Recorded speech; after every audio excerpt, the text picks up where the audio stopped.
Welcome back to ifishnews Fishing Podcasts. I'm Glenn with the Sit Around Fishing Field Team. And this round, what we're talking about is episode 22, where yours truly talks about, we'll review some of the fly fishing tips listed in the Little Red Book of Fly Fishing. Okay, before we go into the fishing tips, just going to give you a little rundown of some of the videos I have over here on my left and right, specifically looking at in the upper left. It's a $33 Martin fly fishing kit, and this is a video that I posted about several weeks ago, just talking about the Martin fly fishing kit and being able to get started using something that only costs about 33 bucks off of Amazon. It's getting into fly fishing, getting started, had everything in there. So I kind of do this because, well, just talking about and reading kind of gets people bored, and so with these videos you can get an idea as to what's out there. In case you get sidetracked. So the second one in the lower left, it's going to be trouble fly casting. Less is more. In this case, this is where if you're having trouble fly casting and you've got a lot of line, well, in some cases you don't even need that much. In this case, I'm showing in the video that I have, I think it's like 30 something feet of line, and that's it. And I'm still able to fish this pond. So do take a look at that one. Also include some links in the video description to these videos in case you do want to check those out. The upper right, that's a do-it-yourself fly leader. This is where I use a recipe that I've used over the years for making my own fly leaders. More do-it-yourself because, well, for a nominal fee or price of getting the initial sets of line, you pretty much have enough line or enough leader to last you different seasons, if not many seasons. Okay, and then finally the Opst Commando head. This is a one-handed spey shooting head. It's a shorter, in this case 175 grade Opst, about 12 foot in length, where I'm just describing upping the game, where I took that $33 Martin fly fishing rod and reel that had a 5-weight level line. And all I did was just add that Opst on there, and it just upped my game big time when it came to casting. And over the years, I've just used several Opst Skagit heads for some one-handed spey casting, mainly when things are clobbered. My back cast is clobbered, or if I just want to continue fishing overhead, I can still do so. Okay, so let's go talk about fishing tips 100 through 105, and we'll close out. It's part 2 presentations of the book. Once we finish this section, we'll go right into part 3 in our next series. All right, so let's start out with 100, the sting. A few years back, noted angler Frank Smethurst and his partner Gifford Matham won $40,000 on one of those made-for-TV competitions with the simple trick of tying a tiny trailer hook, often called the stringer, very close behind a larger fly.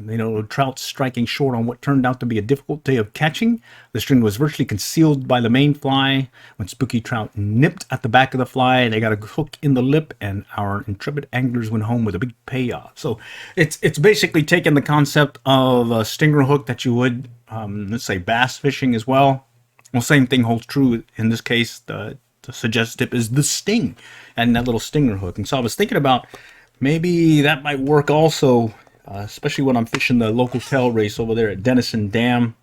I could probably take one of my Clouser minnows here, right here. And, oh, here, let's shift over real quick. Right over here, see? And add the stinger, and maybe I might get some of those short strikers, especially when I'm catching those or getting those little nips of the striped bass over there at Denison. Okay, let's go on to the next tip. Let's see, easy on the grease. This one had me a little confused because it's talking about applying some applicant or some dry fly floatant to your leader. I haven't had to do that in a while because the leaders I've used are pretty much mono, but maybe for some of those sinking leaders there might be something that you want to try. So I'll read this, and maybe that's an old school one since the book's been out for a while, but let's go. Tip 101, easy on the grease. Whether or not to grease one's leader remains a subject of keen debate. Recent advances in subsurface photography offer clues to a solution. A grease leader coiled on the surface collects globs of light that warn fish. At the same time, a sunken leader tends to drag the fly down on pickup, necessitating frequent fly dressing. As a compromise, try greasing most of the leader while leaving the final 18 inches of tippet clean. This part should sink slightly, make it more difficult for a trout to see. I don't know. comment, do you still put grease on your fly leader? And if you do, suggestion is to keep that final 18 inches ungreased. Okay, let's go on to the next one. Let's see. 102, accuracy above all. When contemplating the narrow cone of vision of a trout that's surface feeding in relatively shallow water, two things stand out. One is that a cautious angler can approach to a close position, particularly from behind. But this advantage also comes with a challenge. This narrow window dictates that the fly be presented precisely in the trout's line of drift, no more than a foot or so to either side and just above the edge of the window. So there you have it. Cautious approach, close to the target, short, accurate cast, trout on the line. Any questions? Okay, this one kind of reminds me of making sure that cone of influence or cone of view that the trout sees when you're approaching them from the bank, let's say, just kind of kneeling and staying low. Well, this is kind of in that same mode that still has that cone, but this time you want to make sure that you land the fly in that cone so that it'll strike. So if you miss the cone, well, he's not going to see it. Put it in the cone, he's going to see it. So accuracy, I believe, is what they're talking about here in tip 102. Okay, 103, beware the wave. Most anglers get in when it comes to avoiding the thumping and splashing of clumsy wading, but we often forget about that little bow wave of water we push ahead of us as we move into the pool. These rings sent out one leg after the other as we slowly wade can create a pulsing light, particularly on sunny days, that can spook any nearby trout. Depending upon the depth and character of the current, it's often best to not enter the water at all. Trout frequently lie in the soft water near shore. Try to pick those off first, then move into the pool.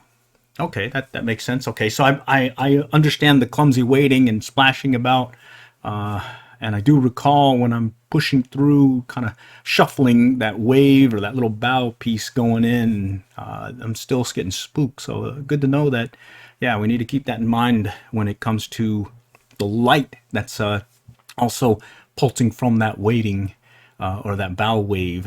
So good to keep back pocket. And oh, by the way, it also suggests that stay out of the water and work that area first before you actually go into the pool. So hey, thumbs up on that one. I can relate to that. Okay, 104, spare the rod. It may seem sacrilege to think ill of an object for which we spent a king's ransom, keep cloistered in a velvet case, and flash to our friends at every opportunity. The key word here is flash, as in the sheen that sparkles from this graphite marble when waved in sunlight. Awareness of this flare is important both in approaching and casting to a fish. Keep the rod low on approach and be aware of the sun's position during the cast. Rod flash might help explain why we often have better success on overcast days, and also might make us think about that ultra glossy finish the next time we buy a rod, which, well, I can relate to that, especially with some tenkara fishing that I've and I've got one tenkara rod that is a blue, really flashy color, and I have another tenkara that is more subdued, and I noticed that I don't spook as many fish with that subdued colored one. And then I have to remember that overcast days seem to get more success than others. So hey, maybe that works for some of y'all too. So spare the rod, be aware of that flashiness. Okay, last one this round, 105, ups and downs. Whether to present a fly up or downstream is usually a matter of choice, but a certain situation should be considered. Since trout generally face upstream, approaches from above must be stealthy and casts made from farther away. Hook sets from above tend to pull the fly from the fish's mouth, and pickups are more likely to frighten fish. On the other hand, a downstream drift may be the only way to reach a difficult fish rising beneath an obstruction.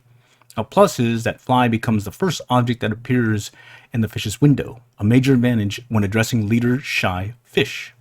So 105, ups and downs, it's almost like it's going, okay, be aware, you got to come upstream. Other times, oh, by the way, downstream, and that if you're upstream casting toward a fish that's further downriver, and you have a tendency to pull the hook out of the mouth when you set the fly. And so then it goes the other way. It's going to be the first thing that the fish is going to see if you're also fishing upstream and casting downward or downriver.